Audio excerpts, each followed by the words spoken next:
ಕೇಳುಗ ಬಂಧುಗಳೇ ನಮಸ್ಕಾರ. ದ್ವಾದಶ ಜ್ಯೋತಿರ್ಲಿಂಗಗಳ ಬಗ್ಗೆ ನಮ್ಮ ವಾಹಿನಿಯಲ್ಲಿ ಮಾಹಿತಿಯನ್ನ ತಿಳಿದುಕೊಳ್ತಾ ಇದ್ರಿ. ಕಳೆದ ಸಂಚಿಕೆಯಲ್ಲಿ 2ನೆಯ ಜ್ಯೋತಿರ್ಲಿಂಗವಾದ ಶ್ರೀಶೈಲದ ಮಲ್ಲಿಕಾರ್ಜುನನ ಬಗ್ಗೆ ವಿವರಗಳನ್ನ ತಿಳಿದುಕೊಂಡೆವು. ಈ ದಿನ 3ನೆಯ ಜ್ಯೋತಿರ್ಲಿಂಗ ಭೀಮಾಶಂಕರನ ಬಗ್ಗೆ ನಾವು ಮಾಹಿತಿಯನ್ನ ತಿಳಿದುಕೊಳ್ಳೋಣ. ಇತಿಹಾಸ ಮತ್ತು ಪುರಾಣಗಳಲ್ಲಿ ಭೀಮ ಎಂಬ ಹೆಸರಿನಿಂದ ಕರೆಯಲ್ಪಡುವವರು ಇಬ್ಬರು. ಒಬ್ಬ ಮಹಾಭಾರತದ ಪಂಚ ಪಾಂಡವರಲ್ಲಿ ಒಬ್ಬನಾದ ಭೀಮ, ಮತ್ತೊಬ್ಬ ಶಿವಪುರಾಣದಲ್ಲಿ ಬರುವ ಭೀಮ ರಾಕ್ಷಸ. ಈ ರಾಕ್ಷಸನ ಹೆಸರಿನಲ್ಲಿ ಪ್ರಕಾಶಿಸುತ್ತಿರುವ ಜ್ಯೋತಿರ್ಲಿಂಗವೇ ಭೀಮಾಶಂಕರ. ಈ ಜ್ಯೋತಿರ್ಲಿಂಗದ ಬಗ್ಗೆ ಪುರಾಣಗಳಲ್ಲಿ ಹೀಗೆ ಹೇಳಿದೆ: ಅಸುರನಾದ ಭೀಮ ತನ್ನ ತಾಯಿಯನ್ನ, ನನ್ನ ತಂದೆ ಯಾರು? ಈ ತನಕ ಅವರನ್ನ ನಾನು ನೋಡಲಿಲ್ಲ. ಅವರು ಎಲ್ಲಿದ್ದಾರೆ? ನೀನು ಒಬ್ಬಳೇ ಯಾವಾಗಲೂ ಇರುತ್ತೀಯಾ? ಏನು ಕಾರಣ ಅಂತ ಕೇಳಿದ. ಆಗ ಅವನ ತಾಯಿ ಹೀಗೆ ಹೇಳ್ತಾಳೆ: ನನ್ನ ತಂದೆ ತಾಯಿಗಳು ತಪಸ್ಸಿನಲ್ಲಿ ನಿರತರಾದ ಸುದೀರ್ಷ ಮುನಿಗಳನ್ನ ನುಂಗಲು ಪ್ರಯತ್ನಿಸಿ ಅವರ ಯೋಗಾಜ್ಞೆಯಿಂದ ಭಸ್ಮರಾದರು. ಇದರಿಂದ ನಾನು ಒಂಟಿಯಾಗ್ಬಿಟ್ಟೆ. ಆ ಸಮಯದಲ್ಲಿ ಲಂಕಾಧಿಪತಿಯಾದ ರಾವಣನ ಪ್ರೀತಿಯ ತಮ್ಮನಾದ ಕುಂಭಕರ್ಣ ನನ್ನನ್ನು ನೋಡಿ ಮೋಹಿತರಾಗಿ ಗಾಂಧರ್ವ ವಿವಾಹ ಮಾಡಿಕೊಂಡರು. ಸ್ವಲ್ಪ ಕಾಲ ಈ ಬೆಟ್ಟಗಳಲ್ಲಿ ವಾಸವಾಗಿದ್ದೆವು. ನೀನು ಹುಟ್ಟುವುದಕ್ಕೆ ಮುಂಚೆ ನಿನ್ನ ತಂದೆಯು ಶ್ರೀರಾಮನಿಂದ ಸಂಹಾರವಾದರು. ಆ ಕುಂಭಕರ್ಣನೇ ನಿನ್ನ ತಂದೆ ಅಂತ ಭೀಮನಿಗೆ ಅವನ ತಾಯಿ ಹೇಳ್ತಾಳೆ. ಇದನ್ನು ಕೇಳಿದ ಭೀಮ ತನ್ನ ತಂದೆಯನ್ನು ಕೊಂದ ಶ್ರೀರಾಮನ ಮೇಲೆ ಕೋಪಗೊಂಡು ರಾಮ ಲಕ್ಷ್ಮಣರನ್ನ ಸಂಹರಿಸೋಕೆ ಬೇಕಾದ ಬಲವನ್ನು ಪಡೆಯಲು ಬ್ರಹ್ಮನನ್ನು ಕುರಿತು ಕಠಿಣವಾಗಿ ತಪಸ್ಸನ್ನ ಮಾಡಿದ. ಅನ್ನ ನೀರನ್ನ ತ್ಯಜಿಸಿ ಒಂಟಿ ಕಾಲಿನಲ್ಲಿ ನಿಂತುಕೊಂಡು ಹಲವು ವರ್ಷಗಳ ಕಾಲ ತಪಸ್ಸನ್ನ ಮಾಡಿದ. ಇದನ್ನು ನೋಡಿದ ದೇವತೆಗಳಿಗೆ ಭಯ ಉಂಟಾಯಿತು. ಭೀಮನ ದೇಹದಿಂದ ಬಂದ ಯೋಗಾಗ್ನಿಯು ದೇವಲೋಕವನ್ನ ಮುಟ್ಟಲು ದೇವತೆಗಳು ಬ್ರಹ್ಮನಲ್ಲಿ ಮೊರೆ ಇಡ್ತಾರೆ. ಬ್ರಹ್ಮ ಭೀಮನ ಮುಂದೆ ಪ್ರತ್ಯಕ್ಷನಾದ. ನಾನು ನಿಮ್ಮ ಸೃಷ್ಟಿಯಿಂದ ಬಂದವನು. ನನಗೆ ನೀವು ವಿಶೇಷವಾದ ಬಲವನ್ನು ಕೊಡುವ ವರವನ್ನ ಕೊಡಿ ಅಂತ ಕೇಳಿದ. ನನಗೆ ಬೇರೆ ಏನೂ ಬೇಡ ಅಂತ ಕೂಡ ಹೇಳ್ದ. ಬ್ರಹ್ಮನು ಭೀಮನಿಗೆ ಅಪರಿಮಿತವಾದ ಬಲವನ್ನ ಕೊಟ್ಟು ಮರೆಯಾದ. ನಂತರ ಭೀಮ ಆ ನಾಡಿನ ರಾಜನಾದ ಪ್ರಿಯಧರ್ಮನನ್ನ ಯುದ್ಧದಲ್ಲಿ ಸೋಲಿಸಿ ಅವನನ್ನು ಅವನ ಪತ್ನಿಯಾದ ದಕ್ಷಿಣೆಯನ್ನು ಸೆರೆಯಲ್ಲಿಟ್ಟ. ಆ ರಾಜ್ಯದ ರಾಜನಾದ. ಇದೇ ರೀತಿ ಅವನು ಹಲವಾರು ರಾಜರನ್ನ ಸೋಲಿಸಿ ಅವರನ್ನ ಸೆರೆಯಲ್ಲಿಟ್ಟು ಅವರೆಲ್ಲರೂ ತನಗೆ ಅಧೀನರಾಗುವಂತೆ ನೋಡಿಕೊಂಡು ಇದೇ ರೀತಿ 7 ಲೋಕವನ್ನ ಗೆದ್ದು ದೇವತೆಯರನ್ನು ಕೂಡ ಓಡಿಸಿದ. ಅವನ ಪರಾಕ್ರಮದಿಂದ ಸಕಲ ಲೋಕಗಳಿಗೂ ರಾಜನಾದ. ಇವನ ರಾಜ್ಯಭಾರದಲ್ಲಿ ದೈವಿಕ ಕಾರ್ಯಗಳು, ಯಜ್ಞಯಾಗಗಳು ನಿಂತು ಹೋಯಿತು. ವೈದಿಕ ಸಂಪ್ರದಾಯಗಳು ಪೂರ್ಣವಾಗಿ ನಿಂತು ಹೋದವು. ಇವರೆಲ್ಲರೂ ಮಹಾಘೋಷ ನದಿಯ ತೀರದಲ್ಲಿ ಒಂದುಗೂಡಿ ಭೀಮಾಸುರನನ್ನ ಅಳಿಸಲು ಯೋಚಿಸಿ ಶಿವನನ್ನ ಪ್ರಾರ್ಥನೆ ಮಾಡಿದ್ರು. ಪ್ರತ್ಯಕ್ಷನಾದ ಶಿವ ಇವರೆಲ್ಲರಿಗೂ ಭೀಮಾಸುರನ ಅಂತ್ಯ ಬಹಳ ಹತ್ತಿರವಿದೆ, ಯೋಚಿಸಬೇಡಿ ಅಂತ ಆಶ್ವಾಸನೆ ಕೊಟ್ಟು ಮರೆಯಾದ.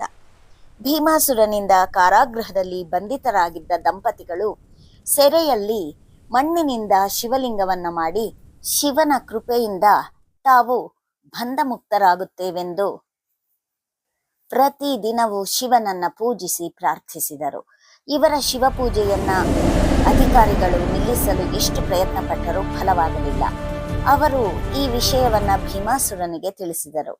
ಶಿವನಿಂದ ವರವನ್ನು ಪಡೆದರೆ ಆ ದಂಪತಿಗಳಿಂದ ತನಗೆ ಖಂಡಿತ ತೊಂದರೆಯಾಗುತ್ತೆ ಅಂತ ತಿಳಿದ ಭೀಮಾಸುರ ಬಹಳ ಕೋಪದಿಂದ ಕಾರಾಗೃಹಕ್ಕೆ ಬಂದ. ಪ್ರಿಯಧರ್ಮನು ತನ್ನ ಪತ್ನಿಯ ಜೊತೆ ಶಿವಪೂಜೆಯನ್ನು ತೀವ್ರ ಭಕ್ತಿಯಿಂದ ಮಾಡುವುದನ್ನು ನೋಡಿದ ಈ ಅಸುರನಿಗೆ ಕೋಪ ಹೆಚ್ಚಾಯಿತು. ಪ್ರಿಯಧರ್ಮನು ಅಸುರನನ್ನು ನೋಡಿ ಸ್ವಲ್ಪವೂ ಅಂಜದೆ ತಮ್ಮ ಕುಲದೇವರಾದ ಪರಶಿವನನ್ನ ಪೂಜಿಸುತ್ತಿದ್ದೇನೆ, ವಿನಾಕಾರಣವಾಗಿ ದೂಷಿಸಬೇಡ ಅಂತ ಹೇಳಿದ. ಇದನ್ನು ಕೇಳಿ ಕೋಪಗೊಂಡ ಭೀಮಾಸುರ ತಕ್ಷಣ ಶಿವಪೂಜೆಯನ್ನ ನಿಲ್ಲಿಸು ಅಂತ ಅಪ್ಪಣೆ ಮಾಡಿದ. ಆದರೆ ಪ್ರಿಯಧರ್ಮ ಅದನ್ನು ಒಪ್ಪಲಿಲ್ಲ. ಶಿವನಿಗಿಂತ ಶಕ್ತಿಯಾದ ದೇವರು ಬೇರೊಂದಿಲ್ಲ. ನಿನ್ನ ಅಹಂಕಾರವನ್ನ ಬಿಟ್ಟು ಅವನನ್ನು ನಮಸ್ಕರಿಸು. ಶಿವಭಕ್ತರನ್ನ ಹಿಂಸಿಸಬೇಡ. ನೀನು ಮಹಾಪಾಪಕ್ಕೆ ಗುರಿಯಾಗ್ತೀಯ ಅಂತ ಹೇಳಿದ.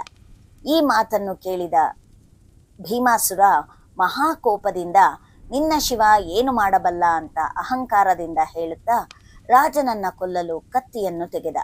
ಅದನ್ನು ನೋಡಿದ ದಕ್ಷಿಣೆಯು ಜೋರಾಗಿ ಅಳಲು ಆ ಕ್ಷಣದಲ್ಲಿ ಆಶ್ಚರ್ಯವಾದ ಘಟನೆ ನಡೆಯುತ್ತೆ.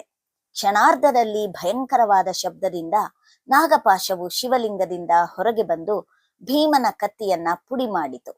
ಅಶರೀರವಾಣಿಯ ಮೂಲಕ ಶಿವ ತನ್ನ ಭಕ್ತನಿಗೆ ತೊಂದರೆ ಮಾಡಿದರೆ ನೀನು ಖಂಡಿತವಾಗಿಯೂ ನಾಶವಾಗ್ತೀಯ ಅಂತ ಭೀಮಾಸುರನಿಗೆ ತಕ್ಷಣವೇ ಹೊರಟು ಹೋಗಲು ಆಜ್ಞೆ ಮಾಡಿದ.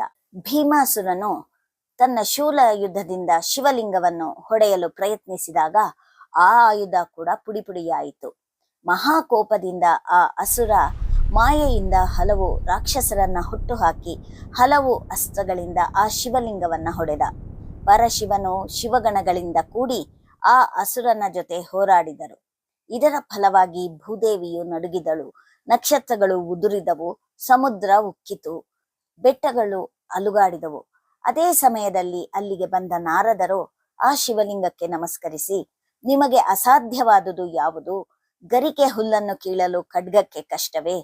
ಜಗತ್ತಿನ ಚರಾಚರಗಳು ಸ್ಥಿಮಿತದಲ್ಲಿಲ್ಲ, ಆದಷ್ಟು ಬೇಗ ಈ ಅಸುರನನ್ನ ಸಂಹರಿಸಿ ಅಂತ ಕೇಳ್ಕೊಂಡ್ರು. ತಕ್ಷಣವೇ ಹುಂಕಾರ ಶಬ್ದದಿಂದ ಆ ಶಿವಲಿಂಗದಿಂದ ಬೆಂಕಿಯ ರೂಪದಲ್ಲಿ ಶಿವ ಪ್ರತ್ಯಕ್ಷನಾದ. ಆ ಬೆಂಕಿಯ ಜ್ವಾಲೆಯಲ್ಲಿ ಭೀಮಾಸುರ ಹಾಗೂ ಇತರ ರಾಕ್ಷಸರು ಬೆಂಕಿಯಲ್ಲಿ ಬೀಳುವ ಹುಳುಗಳಂತೆ ಬೆಂದು ಹೋದರು. ಇದನ್ನೆಲ್ಲಾ ನೋಡಿದ ದೇವತೆಗಳು ಹೂ ಮಳೆ ಕರೆದು ಶಿವಲಿಂಗಕ್ಕೆ ಅರ್ಪಿಸಿದರು. ಜಗಜ್ಯೋತಿಯಾಗಿ ಶಿವಲಿಂಗದಿಂದ ಬಂದ ಶಿವನು ಅಸುರನಾದ ಭೀಮನನ್ನ ಸಂಹಾರ ಮಾಡಿದ ಕಾರಣ ಭೀಮಾಶಂಕರ ಎನ್ನುವ ಪವಿತ್ರವಾದ ನಾಮದಿಂದ ಇಲ್ಲಿಯೇ ಯಾವಾಗಲೂ ಸ್ಥಿರವಾಗಿರಬೇಕೆಂದು ದೇವತೆಗಳು ಬೇಡಿಕೊಳ್ತಾರೆ. ಘೋರವಾದ ಯುದ್ಧದಲ್ಲಿ ಲಿಂಗದಿಂದ ಬಂದ ಬೆವರ ಹನಿಗಳು ಭೂಮಿಯಲ್ಲಿ ಬಿದ್ದ ಕಾರಣ ಅದು ಈಗ ಪವಿತ್ರ ನದಿಯಾಗಿ ಭೀಮಾ ನದಿ ಎಂದು ಕರೆಯುವಂತಾಗಲಿ ಅಂತ ಎಲ್ಲ ದೇವತೆಗಳು ಶಿವನಿಗೆ ನಮಸ್ಕರಿಸಿ ಕೇಳಿಕೊಂಡ್ರು. ಪೂನಾದಿಂದ 95 ಕಿಲೋಮೀಟರ್ ದೂರದಲ್ಲಿರುವ ಭೀಮಾಶಂಕರ ಜ್ಯೋತಿರ್ಲಿಂಗವು ದಟ್ಟವಾದ ಅರಣ್ಯ ಪ್ರದೇಶದಲ್ಲಿದೆ. ಶ್ರೋತೃಗಳೇ, ಇಂದು 3ನೆಯ ಜ್ಯೋತಿರ್ಲಿಂಗವಾದ ಭೀಮಾಶಂಕರನ ಬಗ್ಗೆ ಮಾಹಿತಿಯನ್ನ ತಿಳಿದುಕೊಳ್ಳಿ. ಮತ್ತೆ ಮುಂದಿನ ಸಂಚಿಕೆಯಲ್ಲಿ 4ನೆಯ ಜ್ಯೋತಿರ್ಲಿಂಗದೊಂದಿಗೆ ನಿಮ್ಮ ಮುಂದೆ ಬರಲಿದ್ದೇನೆ. ಧನ್ಯವಾದಗಳು.